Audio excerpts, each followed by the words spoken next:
Welcome back. It's almost 8:41. Today's young adults face an overwhelming number of complex financial decisions. Local financial pro Patrick Sandner from Landing Financial Group is here today to ease the burden for soon-to-be scholars. Good morning. Welcome back. Nice to see you. Thank you. Interesting thing here. Why do we have to talk about finances before the kids go to college? Well, you know, they're finally leaving the nest. Yeah. And Big step, yeah, it's a big step. And a lot of families don't have the conversations of being responsible, getting a job, hitting the real world, and being able to start taking care of your own finances. All right, so what kind of money conversations should you be having with your soon-to-be college kid? The most important thing is a budget. Anytime you're doing any type of planning, a budget is extremely important. So if they have an idea of exactly what their expenses are every month, and they're either going to go through and get a loan, or going to need to ask mom and dad for money, or they're going to go out and get some type of work, they at least have an idea of how much money they need to have because of that shortfall. Many times this is the first time they're having to put together a budget, right? Absolutely, and sometimes it's even the first time for the parents. So if they're wanting to do this, they can actually receive a budget sheet on our website, landinggroup.com, that'll help them just with this fact. Okay, so then there's always the issue of that credit card. Put everything on the plastic. Mom and dad will take care of it, or maybe you have opened up your own account as a kid because you've got some money and you've worked, and now you're putting everything on the plastic and you can get in trouble.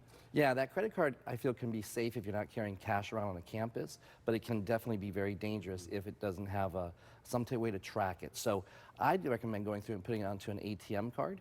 And that way, every time you make a charge, you can look at your ATM and run that balance right along with that budget, so you can kind of keep yourself in check as you're going through each month. All right, what about loans? You can get into big trouble there, but it's a necessity these days. College is so expensive. Yeah, it definitely is a necessity in most cases.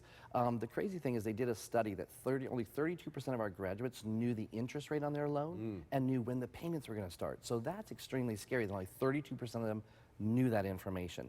So definitely understand those loans inside and out, understand the interest, and see if you can try and pay some of that interest as you're going. Okay, because you're right, a lot of times they don't understand, and it's such a tough thing when you get out of school and then you get a job and a big chunk of your paycheck, which isn't a whole lot when you're just starting out, is going to pay off that debt. Absolutely. All right, and then, you know, we talked for a moment here about starting to save something. Say if you can get a chunk of money and then you can look down the road some and it turns into a real chunk of change. Right, so I went through and I actually met with a client the other day with her son, and we had a conversation about mom's budget and mom's retirement.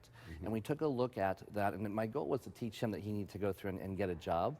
But as we started showing him just the numbers of her paying some of his expenses, how much it was going to impact her retirement, he right away said, well, maybe I should go through and get a job.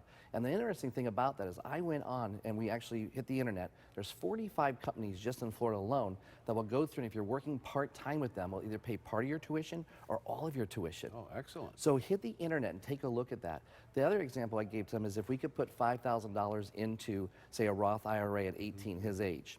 If we let that go, just calculating the numbers at an 8% rate of return for 50 years, it's going to be almost $250,000 tax-free in his retirement. So interest can definitely work positive for us if we have over the time period to let it grow, but it also can do just the reverse. So if we have that interest compounding over that time on a loan, it's going to work just the same. You have all that debt, you're never going to become financially strong. Right. All right, great advice. Thank you. I appreciate you being here today.